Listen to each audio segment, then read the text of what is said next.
एक तर माधुरीताई एक महिला आहेत, एके महिलाला संधी म्हणजे एकीकडे लाडकी बहीण योजना करायची आणि दुसरीकडे जर एखादी महिला काहीतरी करू पाहत असेल आणि त्या मंत्री तर आहेतच ना, एखादी महिला मंत्री काहीतरी करू पाहते आणि तिच्या जबाबदारीच्या चौकटी आणि आमची अपेक्षा आहे की प्रत्येक मंत्र्यांनी मीटिंग्स घ्यावी, आढावा घ्यावा.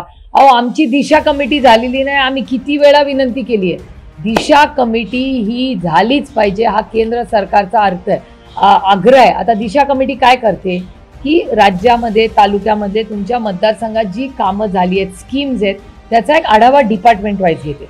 आपल्या पुणे जिल्ह्यात दिशा कमिटी झालेलीच नाही आणि आम्ही सांगून विनंती करून थकलो. एक आता माधुरीताई आमच्या महिला भगिनी मंत्री झाल्या, त्या काहीतरी करू पाहतात तर काय अडचण आहे. आणि मंत्री तर आहेतच, त्यांना अधिकार आहे ना. आणि त्या स्वतः म्हणल्यात की माननीय मुख्यमंत्र्यांनी दिलेल्या जी जबाबदारी आहे त्या चौकटीत राहून तो प्रोटोकॉल पाळूनच त्या करतायत ना. मग एक महिला जर काहीतरी कर्तृत्व दाखवू शकते तर यांना काय अडचण आहे मला सांगा.